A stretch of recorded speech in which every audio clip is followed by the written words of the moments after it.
everything was training up until deployment, and deployment was going to be the time that he really got to do his job, and he was excited, and I was just like crying all the time, like, I don't want you to go, And then he's like, why can't you be excited for me? So this is a common push-pull tension moment between couples. Take a girl and a guy, and they fall madly in love and form a family. Sprinkle in some counseling degrees and a doctorate, a dream of transforming relationships as we know it. And 20 years later, we give you power couple Dr. Ray and Jean Ketkodian. And this is their podcast, Couples Synergy.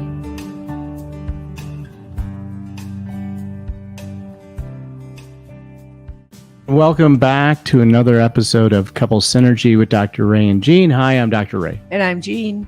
And this is our podcast about love, marriage, and relationships. Please check us out online at couplesynergy.com or on Facebook, YouTube, and Instagram at Couple Synergy. And please subscribe to our podcast, leave us a review, or send us any suggestions on topics you'd like to hear more about.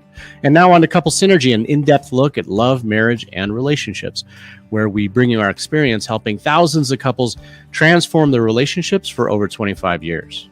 You know, everyone says you should work on your relationship, but nobody teaches us how. So we've created this podcast to teach people what they can do to create the relationship they've always dreamed of with the partner they fell in love with.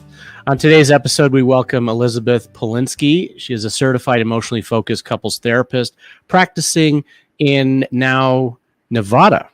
And she has a special passion for helping military couples navigate the unique challenges of military life. We want to thank you so much for being on our podcast today, Liz. Yeah, thanks for having me. I'm really excited to be here and to talk about, military couples. It's definitely a very strong passion that I have. That's awesome. And, can you talk a little bit about, how you got into that, doing that kind of work? Absolutely. Yeah. So I have generations of military service members on both sides of my family. My parents were a dual military couple, and military life played a role in their divorce and in the struggles that my mom got out of the Navy and my dad stayed in. And that was it took a huge toll on his relationships afterwards. So I think I have this, in my personal background that added to that passion. I became a therapist somewhere along the way, and I was working for the Department of Veterans Affairs, and I worked as a trauma therapist at the time when I met my husband. My husband is in the Navy, and one of the things that motivated me to pursue working with couples once we started moving around, I was like, you know what, I'm going to totally change my specialty from trauma therapy to couple therapy. And part of that was because when I was working at the VA, I would have veterans who had gone through really horrific things. Some of them tell me that the things that were still hard for them to get over was what happened with their marriage and how it fell apart during their military career. So I think these two things really started it, and it has continued at just being a military spouse myself now and going through the challenges myself and feeling it and seeing all of our friends go through similar challenges, and then also knowing kind of the resources that are available, and in some ways also the lack of knowledge about resources that are available for military couples. What do you see is the extra challenges that military couples have versus people who are not in the military? Yeah, I think the way that maybe I can talk about it in two ways. Just in the surface level way, we have like deployments. You have, I think the average deployment is around 6 to 9 months, but especially during COVID, those were a lot longer. I had one client that I worked with who had been gone for a year, and she was married to another military service member, and she came back and her partner was about to deploy. So that is a very long separation for them. Yeah. even without deployment, you have like workups to deployment where your partner could be gone for periods of time, usually shorter, a month here, a month there. You have a lot of frequent moves. Like you mentioned, I'm now in Nevada. We just did a move about a year ago from Virginia Beach to Nevada, and we'll move again in another 2 years. And so a lot of military couples do move around very frequently. 3 years tends to be the norm. And so there's a lot of stress that they face with really around the lack of a social support system and not being Mm. around their family or the friends that they created in the last place that they went. Have a lot of readjustment concerns that they go through. And then also the impact on the kids of brings up additional parenting challenges when the kids are also readjusting and switching schools mid-year and dealing with parents gone. So this is maybe like the practical things. But when I think about it at an emotional level, I think that military couples in particular experience a lot more separation distress and anxiety from being separated from the person who is their biggest support system, especially around deployments and long distance. I imagine that leads to a lot of comorbid issues like alcoholism, addiction in general, and then depression and even suicide. Yes, absolutely. Well, I'm sure like it's so popular for people to be talking about veteran suicide, which it should be because I think it's like 22 people a day. Hmm. Yeah, and it's very, very high, especially for service members. But even military spouses, they tend to have very high rates of anxiety and depression as well. Yeah. Yeah, and Yeah. then I mean, the military is just known for high alcohol use. So that's that's definitely in there as well. Hmm. Is there a difference between both spouses being in the military versus one being civilian, one being military? What are the different challenges with that? Yeah, that I would say yes. It's not as common.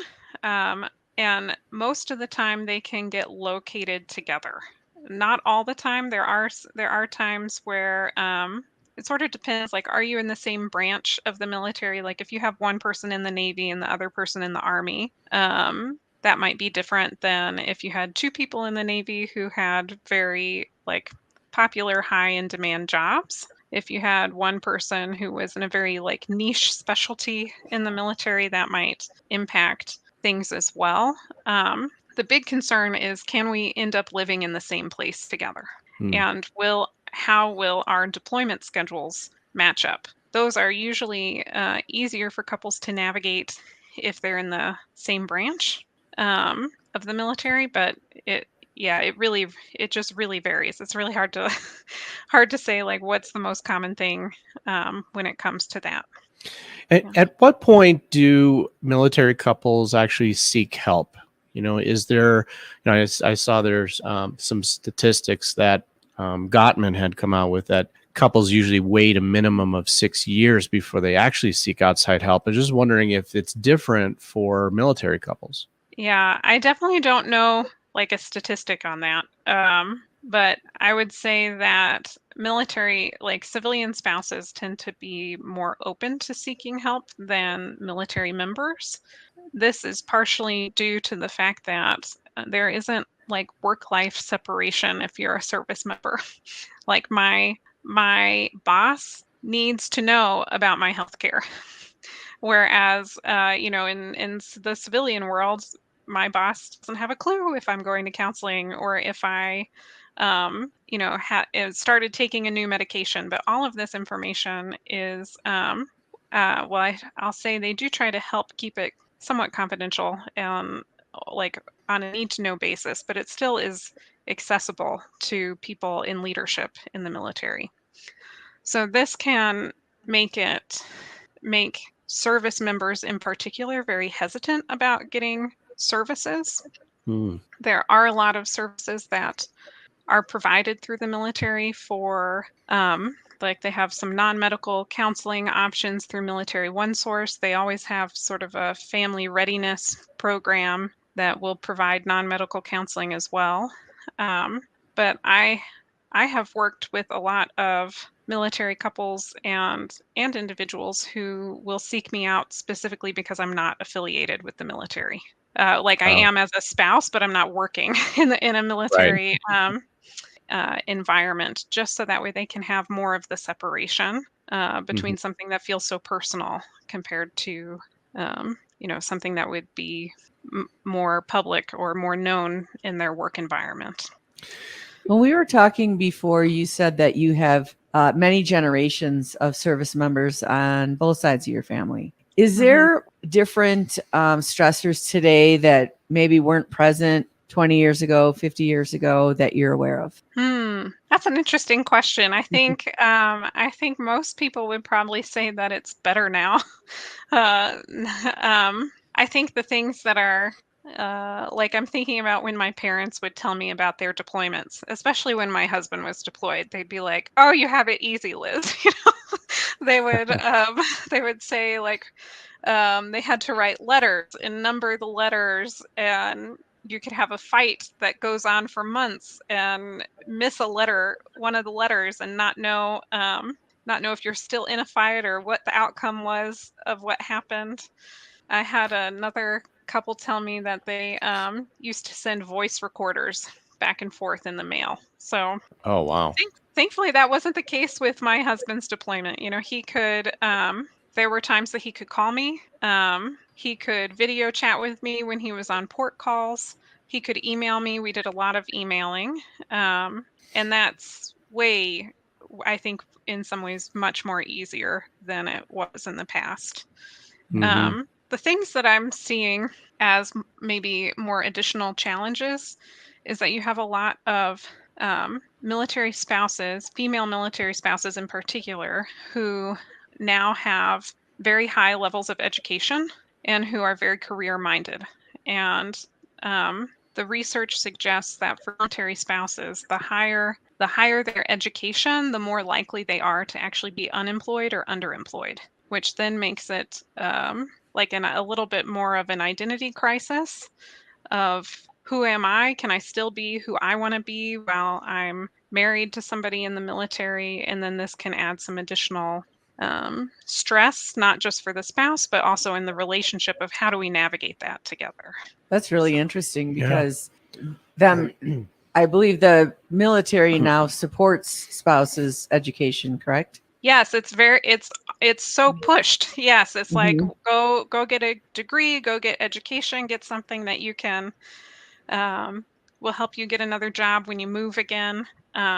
Yeah, but I'll share from my personal experience. Like one of our first moves, it was like the jobs that I was being offered when we moved together the first time. I was going to take like a $10,000 pay cut if I wanted to do the same job in a new location. And I was like, I'm not doing that. Are you kidding?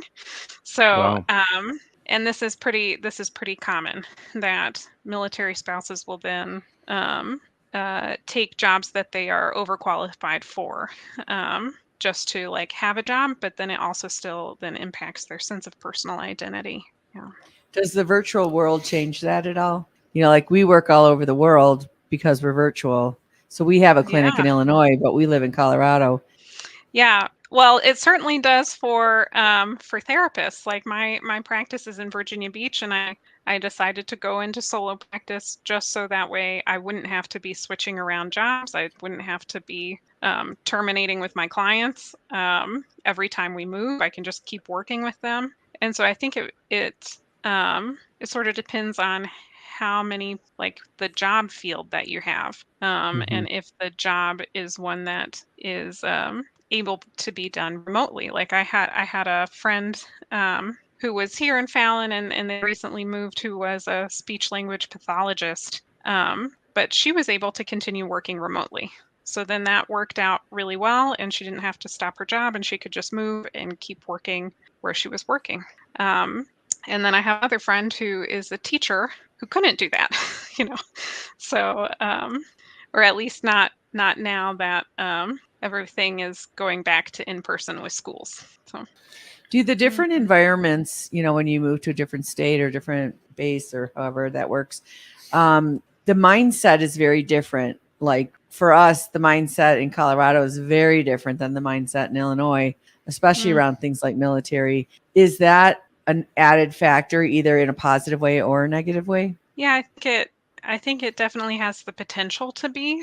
So I think the military community is pretty tight knit. There's a lot of people who hang out with other military couples or make military spouse friends, and so there's sort of this military culture that doesn't feel that much different, or it hasn't to me felt it hasn't felt that much different when we moved around. But in terms of the local community where you're living, how do they feel about the military? How do they feel about the military in their town? um, so my husband is in aviation, and so there are always jets, and people complain about the jets and the noise and things like that. But so that could absolutely vary from location to location, and I'm sure that would have a big impact. So I'm thinking about, so I grew up after my parents split. I lived with my mom primarily, and I grew up during that time in El Paso, Texas, which was on the border. It's on the border with Mexico, Mm-hmm. and it has a massive army base there, Fort Bliss. And one of my really good friends, his partner at the time, was really struggling to find a job because she didn't speak Spanish, which is really needed in that location because it's so bilingual. Like 80% of the Mm-hmm. population speaks Spanish or something there. So I think when it comes to maybe more unique situations like that, then that might even be it for sure was a big stressor for them, both like financially, but then again for her of how she identified with her career and not being able to find a job in it. How has doing this kind of work with military couples, how has it impacted your own marriage and your own, home life? That's a great question. I think, yeah, my mind is going a couple of places. So let me see, let me see if I can organize it. I do emotionally focused couple therapy, and I think that has had the biggest impact on my relationship and on my marriage lately. To be a licensed marriage and family therapist, to like know about the science of relationship and what helps relationships be good. I think this has been like the biggest factor. And then I think honestly, becoming a military spouse myself helped me have compassion in a way Mm. that, like, I thought I had compassion, but I didn't have the real world, experience of being a military spouse. I had like the stories from my family, the stories from my clients, the like empathy for the struggle, but now I can really get um, like how depressing and lonely it can be when your partner is gone for months and months and months. So I think I have always wanted to work with military and veterans. This has always been the population that I've focused on. So Mm. I think if anything, my personal experience with my marriage has impacted my work more than my work impacting my marriage. So, That's interesting. Mhm. Gene served 13 years in the U.S. Army oh, before awesome. we met, and I couldn't imagine if we had met while you were serving and being deployed and having to try to create a relationship over Zoom. I guess I don't know what the military uses now, but and that would just it would. And the added factor, I think, also is that there's always that risk that your partner's not coming home, right? Yes. So it's not just like they're away for business, and that factor alone of that separation, but then you also have that in the back of your head and that fear. So I imagine that's a lot of the things that you talk about with the couples when they are separated. Yes, that is an extremely common fear. Another common fear that comes up around that time is the potential for affairs. The rate of infidelity during deployments is much higher than in the general population. And so even though the vast majority of people do not have affairs, it's still such a high rate that a lot of couples are worried about that will happen. Yeah, I see, Jean, I see you nodding your head. So Well, you, it's so intense. It's so intense when you're with this, you're 24/7 with a group of people. You don't have that in civilian world. And so there's just, it's like one day is like a month. I mean, you get, those bonds are really strong, really fast. Plus you're in a different environment where you count on each other. And so those lines do get blurry. Yeah. Yeah. So I think those are absolutely the big things that I see with couples that I work with, around like some of the fears, and then the like the attachment related anxiety. Especially, I would say that I wish I had statistics on this. I'm sure that there are somewhere. I just can. So I'm like finishing my PhD right now, and I told you I was like looking at all of this data right before a call, and I know I've read all of this, but my brain is like, where's the statistics, and I can't seem to find it in my head right now. But it seems to be very common that military spouses have more of an anxious attachment style, and then this gets really triggered around the time of workups and deployments, and not only is very distressing for them individually, but then also puts extra strain on the relationship, trying to navigate it. I'm thinking like my own husband, he was so excited to go on deployment. He was like excited to do his job. I don't really let's see here. It was sort of like everything was like training up until deployment, and deployment was going to be the time that he really got to do his job, and he was excited, and I was just like crying all the time, like, I don't want you to go, you know. And then he's like, why can't you be excited for me? So this is a common push-pull tension moment between couples, which would also lead to the spouse at home leaning on someone potentially and having an affair. Yes. While their partner's away. Yes, I've definitely had couples that I've worked with where that has happened. Yeah. Does affairs tend to break these couples up, or are they able to work through that, or is that about the same in civilian world?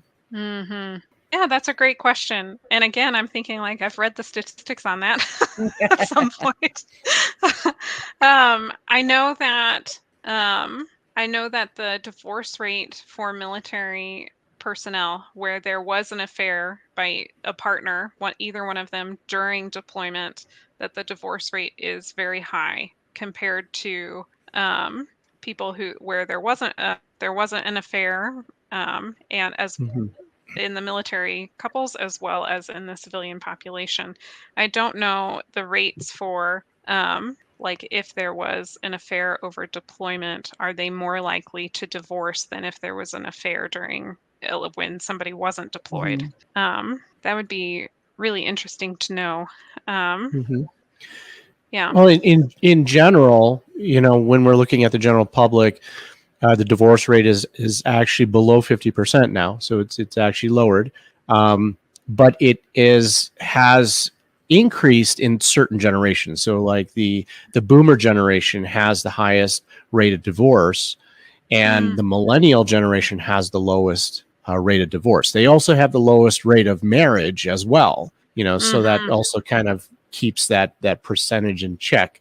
And what we know about second and third marriages is just it bumps up, 10% each time you get married. So I was wondering if the rates of divorce in military couples is higher than the general population. I don't know if you know that offhand. I don't know it offhand. Yeah. I think with those added factors, yeah. I mean, what we know about the rates of divorce with police couples or people in law enforcement is that it is higher than the general population. And most often they have high rates of suicide, high rates of alcoholism and addiction and domestic violence, which is very interesting, right?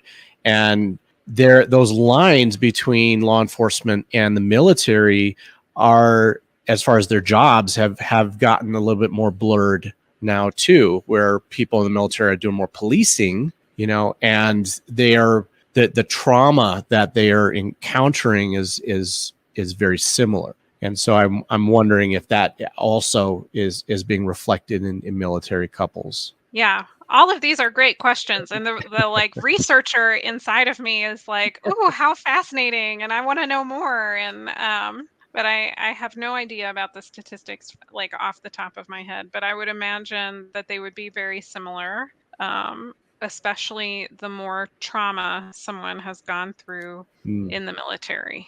Yeah, Do you that encounter a lot of couples that one has gone through trauma or has some PTSD symptoms? Yeah, these are actually my favorite couples to work with. Oh, I really? love, yeah, love working with couples where one or both have PTSD. So it is tends to be like I think tends to be something that I work with quite frequently, although I see it more in veteran couples than I do in active Mm. duty military couples. But I think that's just more related to who's willing to seek out counseling, Mm.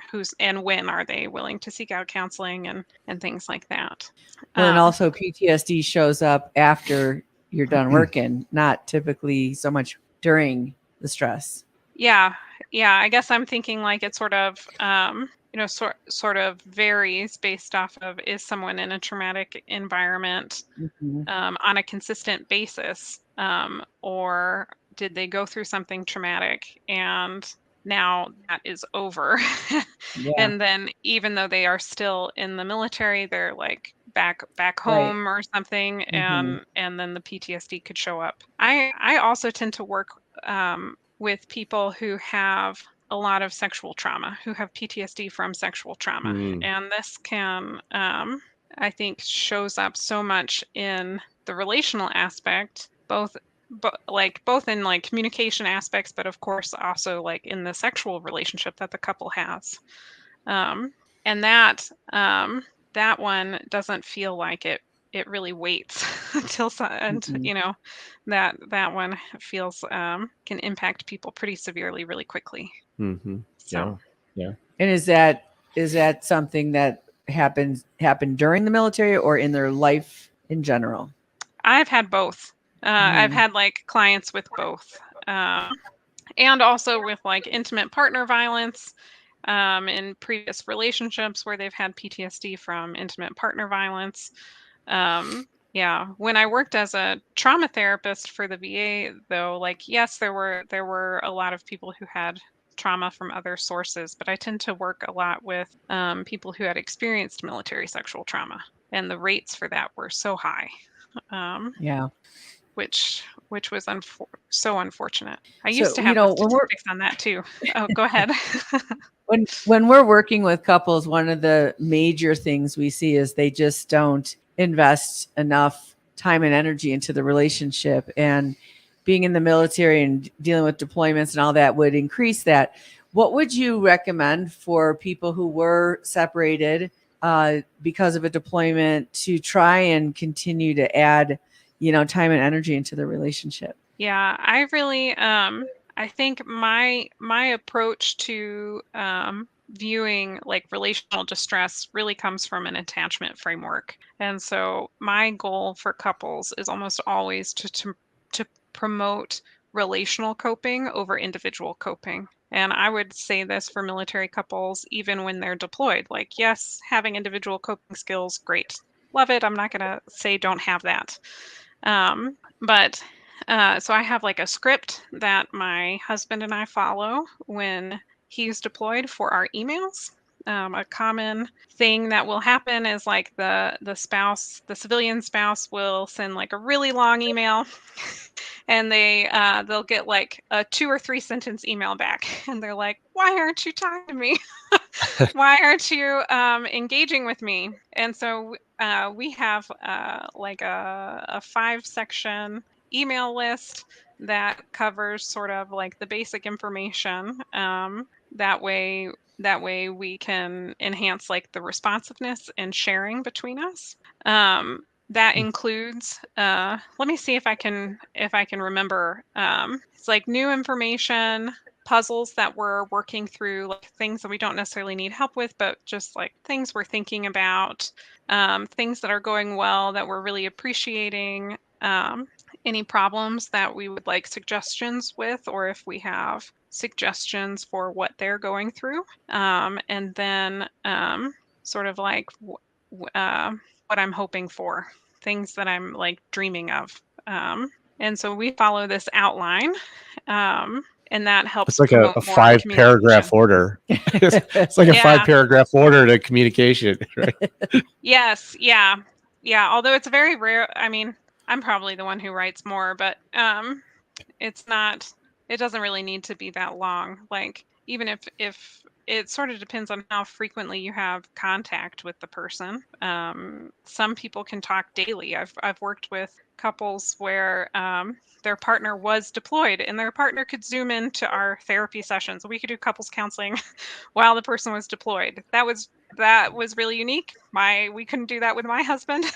You know, he had so many times where blackout silence, couldn't talk at all. So yeah, so I'm thinking this script allowed things to be kind of short and to the point, without like, I think part of what was happening for my husband is he would be so stressed out from the day, from his like deployment day, that he wouldn't have a whole lot of emotional energy to respond to an email. And then having a large amount of text would be like, ooh, where should I focus, or what do I respond to? How do I do this? So having this framework gave him some like structure, and I don't have to be like, this is the section where I'm going to need to be thinking more or responding more to this. This is just information that I can take in and think like, oh, that's nice. That's cool that they got to do that, you know? But this got me a little bit away from relational coping. I was thinking like, I was talking about relational coping, and then I went to this script, which I think they can be related when Mhm. when you are sharing about the emotional struggles of what's going on through this script without it being an emotional overload for the other person. And I Well, often I think talk. that's a great, little tip of advice, for those out there that are Mhm. dealing with that separation. It gives more of a kind of a consistency, something to count on. Mm-hmm. Yeah. So, Liz, is there a place where someone can access your podcast? Right, I understand you have a podcast, and can you give us the title of that podcast and where they can listen Yeah, to it? happy to. Yeah, so I have a podcast that is specific to military couples and like navigating military life as a couple. It's called the Communicate and Connect podcast. It's on all of the, major podcast platforms. But people could also Mhm. check it out at communicateandconnectpodcast.com. That's fantastic. Mhm. Great. And if someone wanted to connect with you, learn more about, who you are, where would they go? Yeah, well, I'm on social media. I have lots of different like professional accounts. So at Liz Polinsky on Facebook, Instagram. I have a YouTube channel. And then if someone wanted to look me up for counseling purposes, that's just ElizabethPolinskyCounseling.com. Wonderful. That's great. And then we'll put all those links in the show notes. Awesome, thanks. Great. Well, Liz, thank you so much for being on our podcast today. This has been very informative. Mhm. Yeah, thanks for having me. Yeah. I want to thank all of you for joining us on Couple Synergy today. Our passion is in helping couples and people have happy and healthy relationships. And this podcast gives us a fun way of bringing our knowledge and expertise to you, our listeners. For all of you listening, please let us know how you enjoyed the show. If you have any questions, comments, or topic suggestions, please email us at contact@couplesynergy.com. For more information about Couple Synergy and a program such as Relationship 101, the home study course, the Couples Relationship Enhancement Weekend, and our premier coaching program called Couple to Couple, look us up online at couplesynergy.com. And if you know someone who can benefit from this episode, please download it and share it. And thank you for listening. And before we sign off, just wanted to remind everyone that the Relationship Enhancement Weekend, the next upcoming one is coming up in October. That's October 12th through the 15th. That's held in beautiful Colorado. You can't miss the mountains out here. So go out to couplesynergy.com to register. And until next time, synergize your life and synergize your love. You have been listening to Couple Synergy with Dr. Ray and Jean Ketkodian. Couple Synergy was recorded, edited, and produced by Dr. Ray and Jean Ketkodian. Voiceover and music entitled Breathe and Let Go was recorded and composed by Gina Gonzalez.